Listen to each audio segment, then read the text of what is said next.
Membeli tanah itu tidak semudah membeli HP second Ferguson. Jadi perhatikan tips ini agar berhasil membeli tanah dengan aman dan nyaman.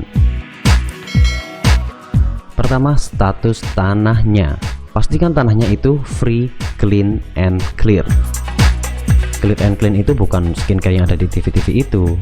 Maksudnya, free itu bebas sengketa, sertifikat tanah atas nama satu orang, bukan tanah warisan yang belum dibalik nama dan pemiliknya juga sah. Clean artinya sedang tidak disewa orang. Kalaupun sedang disewa, penyewanya harus tahu tuh kalau tanah yang disewa itu akan dibeli sama Anda. Clear, batas-batasnya pas. Soalnya tidak sedikit tanah yang luas dan batasnya itu tidak sesuai dengan yang ada di sertifikat. Ini hal biasa sih. Kalau Anda juga anggap biasa dengan hal ini, ya nggak apa-apa. Selanjutnya harus memiliki surat yang lengkap dan sah, bukan sertifikat bodong atau duplikat.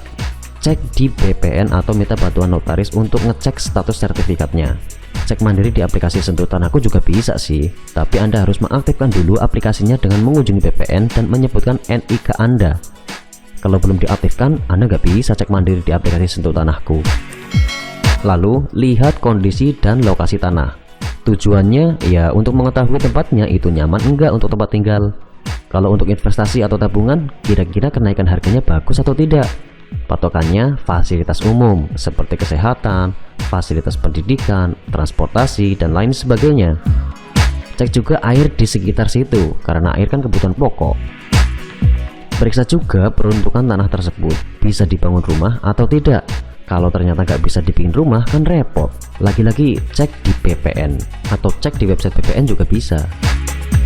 Cek juga bagaimana syarat membangun rumah di lokasi itu. Maksudnya kalau di Bali kan nggak boleh tuh bangun bangunan yang lebih tinggi dari pohon kelapa atau 5 lantai. Peraturan ini tiap wilayah berbeda-beda. Ya apa salahnya sih Anda ngecek dulu, siapa tahu nanti malah Anda repot sendiri. Lihat juga ada akses jalannya atau tidak. Kalau akses jalannya nggak ada, bisa beli tanah depannya untuk dibuat jalan atau enggak. Soalnya kalau nggak ada jalan, bagaimana Anda nanti bisa masuk? Pakai helikopter. Terakhir dan terpenting, buat akta jual beli atau biasa disingkat AJB dan segera balik nama.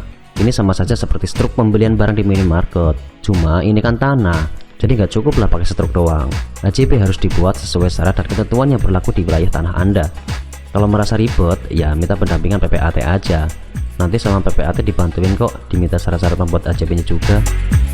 Biasanya syarat-syarat untuk membuat AJB untuk pembeli itu ada fotokopi KTP, fotokopi KK, fotokopi akta nikah buat yang sudah nikah, fotokopi NPWP, bukti lunas pembayaran BPHTB, surat permohonan balik nama.